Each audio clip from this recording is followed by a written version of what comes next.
అవ్వ చెప్పింది చెప్పినట్టుగా చేయలేదు, వినలేదు, తీర్పులు వచ్చి పడ్డాయి, ఏదైనా తోట నుంచి బయటికి గిట్టించాడు.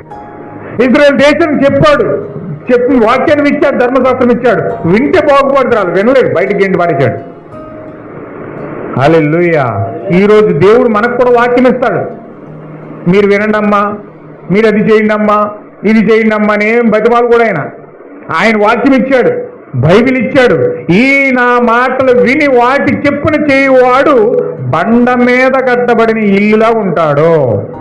ఒకవేళ చేయకపోతే ఇసుక మీద కట్టబడిన ఇల్లులా ఉంటాడు.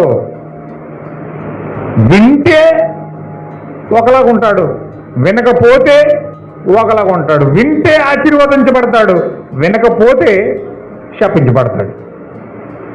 ప్రజలు డిసైడ్ చేసుకోవాలని. అందుకే అంత స్వేచ్ఛ దేవుడు ఇచ్చాడు ప్రపంచానికి. ఎందుకంత భయంకరంగా మత గందరగోళాలు, ఎందుకంత పాపం ఆకాశాన్ని అంటేస్తుందంటే దేవుడు ఇచ్చిన స్వేచ్ఛ అది. దేవుడు మనిషికి స్వేచ్ఛ ఇచ్చాడు, వింటే బాగుపడతావు, వినకపోతే చెడిపోతావు, నీ ఇష్టం, నీ ఇష్టం, ఏం చేసుకుంటా చేసుకో. దేవుడు స్వేచ్ఛ ఇచ్చేసాడు మనిషికి. ఆ స్వేచ్ఛ జీవితం ఏమైందంటే మొత్తం పాపం ఆకాశాన్ని అంటేసింది. హల్లెలూయా. దేవుడు నాకు మహిమ కొలను గాక. చూడండి, ఇక్కడ ప్రవక్త మాట్లాడే మాటలు ఎంత అద్భుతంగా మాట్లాడుతూ ఉన్నాడో, ఇది చాలా జాగ్రత్తగా మీరు గమనించాలి. ఈ ఫ్లోరిడాలో వాతావరణ శాఖ పరిశోధకులు తమ ప్రవచనములో చాలా ఖచ్చితంగా ఉన్నారు.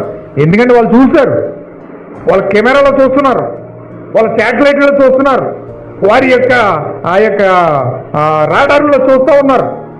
ఎక్కడ వాతావరణంలో మార్పులు వస్తూ ఉన్నాయో, ఏ మూలన సుడిగుండాలు వస్తూ ఉన్నాయో, ఏ మూలన తుఫాను చెలరేగిపోతా ఉందో వాళ్ళు స్పష్టంగా కెమెరాలలో దాని మీద ఆంచి మరీ చూస్తున్నారు. ఇది ఏ విధంగా తిరుగుతుంది, దీనికి ఏమో మంతా తుఫాన్ అని పేరు పెడుతున్నారు, ఎందుకంటే అది ముంచేస్తుంది కాబట్టి. దీనికి ఏమో దిక్కా తుఫాన్ అని పెడుతున్నారు, ఇదేమో హుద్రూత్ అని పెడుతున్నారు. అంటే వాళ్ళు ఆ యొక్క జాగ్రత్తగా దాన్ని పరిశీలించి అదేంటో చెప్తున్నారు. హల్లెలూయా. పాస్టర్లు కూడా నీ ఆత్మను జాగ్రత్తగా పరిశీలించి నీలో ఏ దెయ్యం యొక్క ఆత్మ పనిచేస్తుందో చాలా జాగ్రత్తగా చెప్తారు. హల్లెలూయా. నీలో ఏ దెయ్యం పనిచేస్తుందో, వ్యభిచార ఆత్మ పనిచేస్తుందా, దొంగతనం ఆత్మ పనిచేస్తుందా, లేకపోతే అబద్ధములాడే ఆత్మ పనిచేస్తుందా, లేకపోతే కోపంతో కూడిన ఆత్మ పనిచేస్తుందా, లేకపోతే ఏది లాలన చేయ ఆత్మతో మీరు ప్రేరేపించబడతా ఉన్నారా? జాగ్రత్తగా చూసి ఆ ఆత్మకు పేరు పెట్టి, ఆ దెయ్యానికి పేరు పెట్టి బయటికి రమ్మని పిలుస్తారు. హల్లెలూయా. ఒక రోజు అండి శిష్యులండి యేసుక్రీస్తు దగ్గరికి, శిష్యుల దగ్గరికి తీసుకొచ్చారు కొంతమంది పిల్లల్ని. ఒకరిని తీసుకొచ్చారు.